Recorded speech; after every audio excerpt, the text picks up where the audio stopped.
Hola, es un gusto estar nuevamente con ustedes en este módulo 4, en el que hablaremos de conflictos socioambientales. En este primer video lo que haremos es reflexionar los conflictos locales, socioambientales locales, en una perspectiva global. Eso es lo que haremos en este video. Y para eso he preparado unas diapositivas que voy a compartir en este momento con ustedes.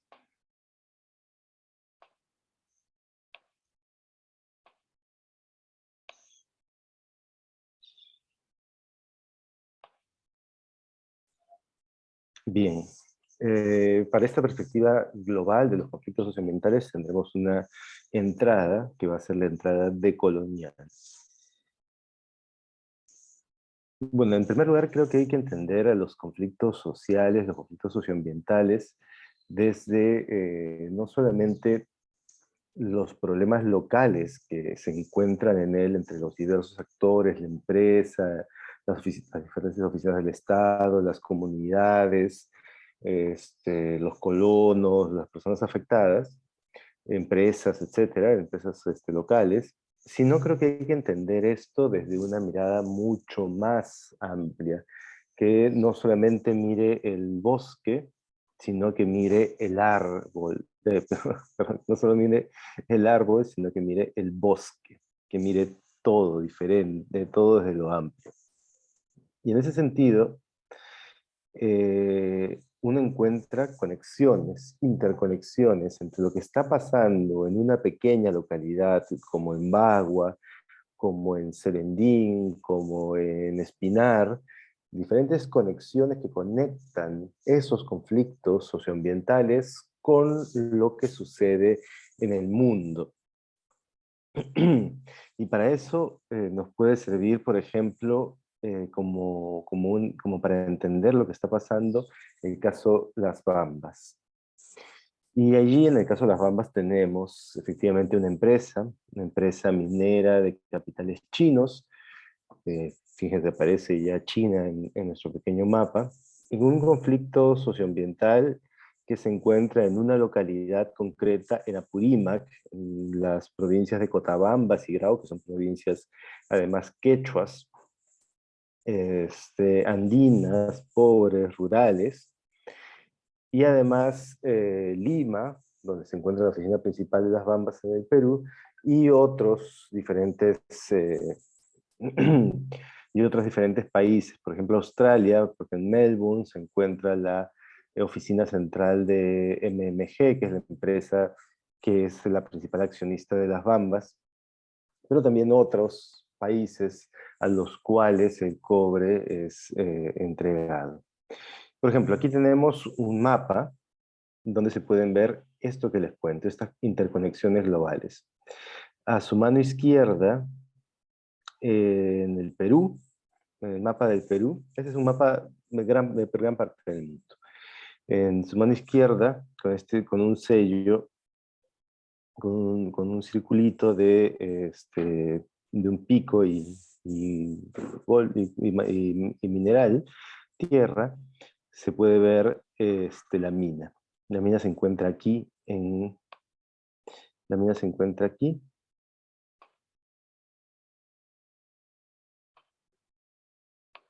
la mina se encuentra aquí en Perú. Y de aquí de Perú, el cobre se extrae, perdón, aquí en Perú, una mina, una empresa minera cuya sede está aquí en Melbourne, pero es de capitales chinos. Si pueden ver lo que espero que puedan ver lo que estoy dibujando aquí en el mapa. China crea una empresa minera aquí en Melbourne, en Australia. Y desde Melbourne, desde Australia, extraen mineral aquí en Perú. No en cualquier lado de Perú, sino en una zona andina, rural, quechua, con muchas desigualdades sociales. Y de aquí sacan el cobre para llevarlo nuevamente de regreso, para llevarlo a China. No nuevamente de regreso, porque el cobre nunca estuvo en China. Y en China,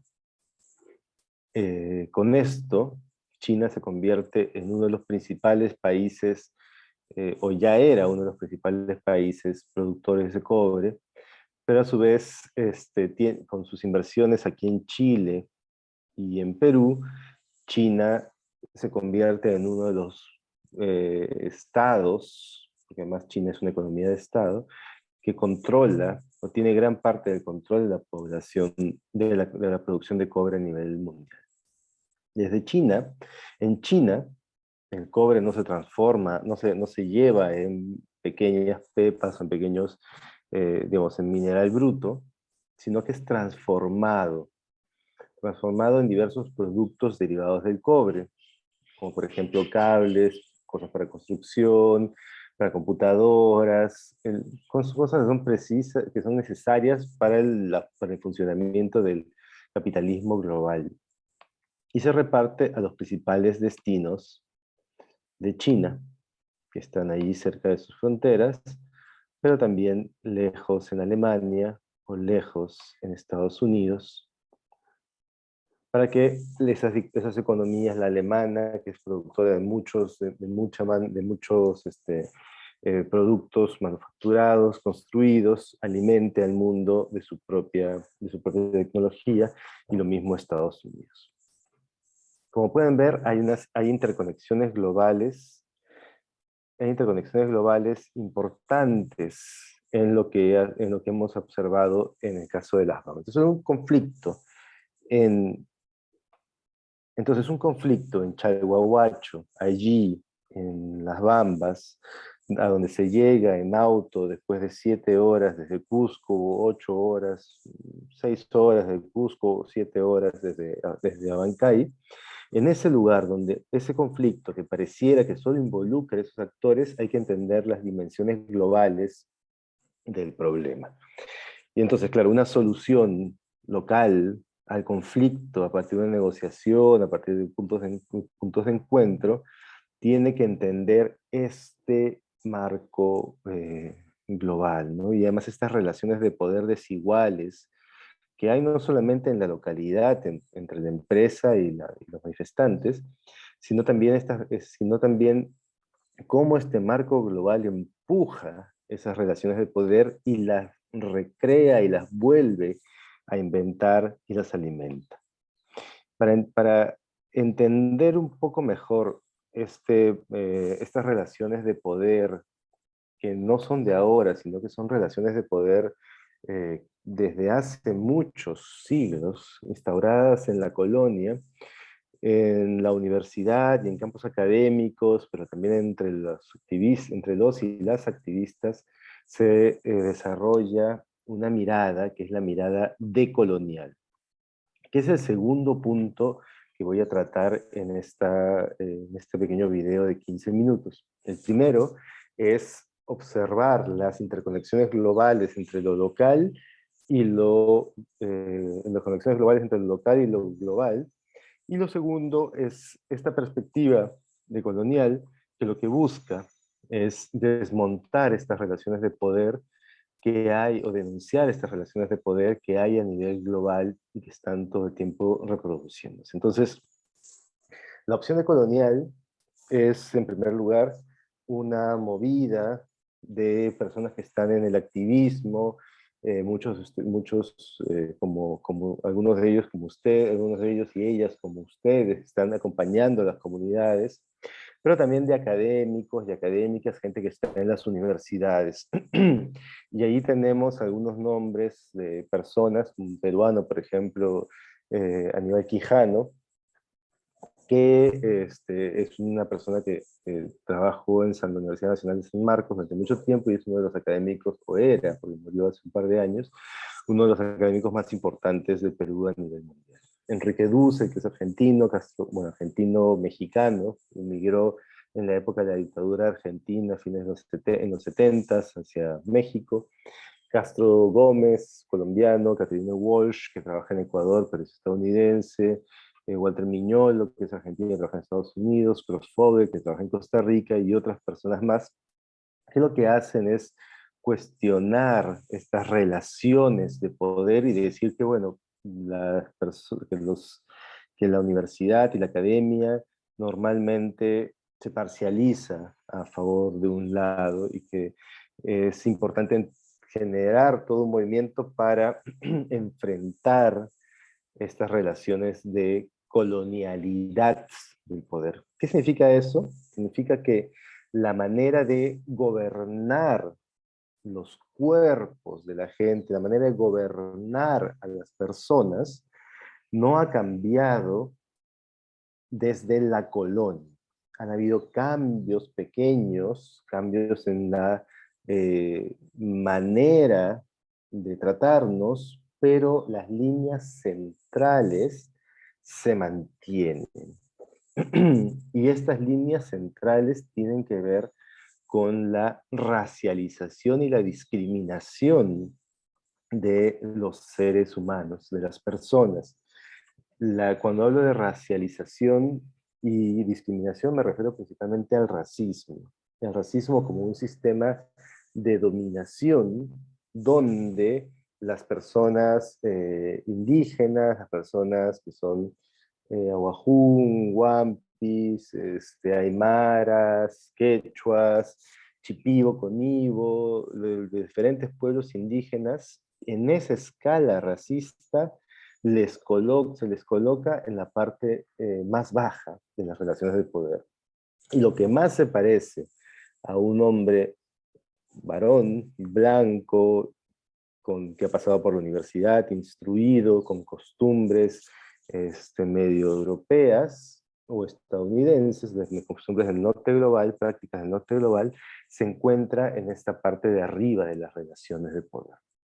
Este sistema de dominación es un sistema de dominación perverso, porque hace pensar que hay gente que vale menos que otra, lo cual no es cierto, pero es un sistema que lamentablemente está allí funcionando, viviendo, ¿no? Entonces, a partir de eso se estructuran, a partir del racismo, se estructuran relaciones de poder que son cotidianas, no solamente es en la repartición de poder a nivel mundial, sino en el día a día. Hay bromas racistas, hay prácticas que miran el modelo del hombre blanco como un modelo mejor, en discriminación de las mujeres, en discriminación de los niños y de las niñas, en discriminación de las personas indígenas, las personas mestizas, etc. ¿No? El racismo cotidiano que solemos vivir y también otras maneras de discriminar. Y esto se formó durante la colonia, es decir, durante este largo tiempo que empezó en 1492 con la llegada de Colón, con la llegada de sujetos del norte global hacia el sur global, hasta ahora se mantiene. En el medio hubo la independencia, pero la independencia no significó cambios drásticos en esta manera de organizar el poder. Y es algo que está vigente hasta hoy incluso. Y sus líneas principales, las líneas principales de esta colonialidad de poder está el racismo, ya se los conté como un sistema de dominación, el eurocentrismo, que es esta mirada, que es otra cara del racismo, ¿no? Que el racismo es un sistema de dominación y el eurocentrismo es mirar con especial atención lo que está pasando en Europa y sentir a Europa y al norte global, Estados Unidos, como más civilizados, como más bellos, como más dignos de prestar atención, más dignos de decir cosas y en reemplazo de nosotros y nosotras, que no nos dejan, las cosas que decimos no son escuchadas o son menos escuchadas. Y eso permite, claro, que las exploraciones y las explotaciones sean en territorios donde habita población indígena, donde habita población más pobre, donde habita población rural, donde habita población que menos se parece a ese modelo de hombre occidental, porque estas otras poblaciones en esa lógica colonial son poblaciones que pueden ser subyugadas. Acordémonos que en la época del virreinato, a los indígenas hubo un debate sobre si los indígenas, sobre la gente que vivía en Perú, tenía alma. Había ese debate, no se creía, no se sabía, pero pretendían decir que la gente no tenía alma. A ese punto, ¿no? Luego, claro, ese debate con Bartolomé de las Casas, se definió a favor de que la gente que vivía aquí en el Perú en la época de la colonia sí tenía alma, que eran seres humanos, pero que eran seres humanos que tenían que estar protegidos y a los que había que llevarles la civilización en ese momento en forma de la religión católica. Bueno, pero no solamente eso, no solamente es un asunto racista, sino también es un asunto machista, donde las mujeres, la palabra, un asunto patriarcal, donde la palabra de la mujer vale menos. Esa lógica fue instaurada con la colonia y se mantiene incluso hasta ahora. Y es una lógica, y también es otro elemento que esto, o sea, esto está inserto en un modelo económico, que es el modelo económico capitalista, en el cual el intercambio de productos, sin importar las relaciones de poder y la producción de riqueza, es lo que más peso tiene. Y hay un dominio humano sobre la naturaleza en la filosofía, en la filosofía moderna, europea, que tiene una derivación, eso sí, del cristianismo, se le encarga al ser humano a dominar a dominar la naturaleza y transformarla. Francis Bacon, planteaba esas mismas ideas, ¿sí? Entonces, la naturaleza es concebida como un elemento al servicio del hombre, al servicio del ser humano, del hombre y de la mujer.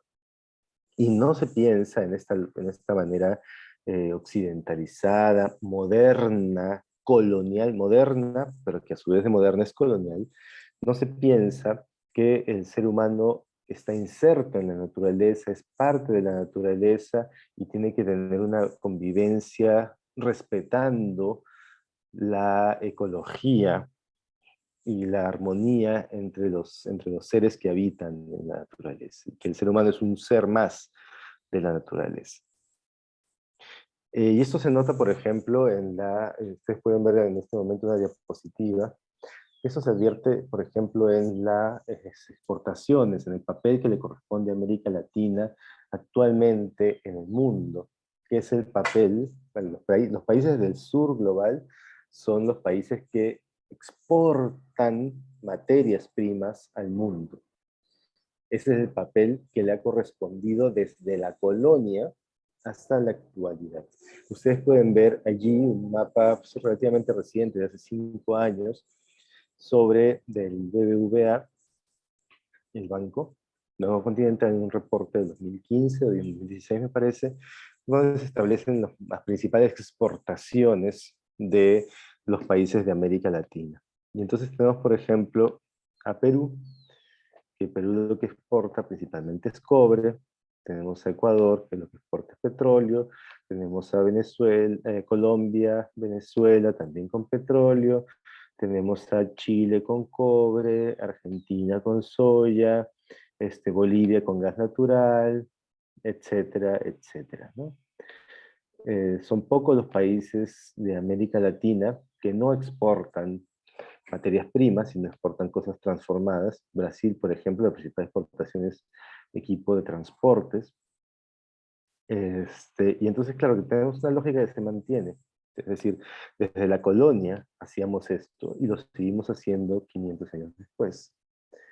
Y ese es el rol que el mundo le da a América Latina. Y ese es el rol, ese es el escenario en el que se producen el escenario global en el que se producen los conflictos socioambientales locales. Es decir, si hay un derrame de petróleo, no solamente estamos mirando lo que pasa en la localidad donde hay ese derrame de petróleo, sino que hay que entender que el rol que le corresponde a América Latina, o el rol que nos han mandado que nos corresponda a América Latina, es de proveer ese petróleo. No necesariamente de transformarlo, de generar mayor riqueza, y menos de cuidar la naturaleza o cuidar los bosques que se encuentran allí, sino que nuestro rol es un rol de producir y transformar petróleo.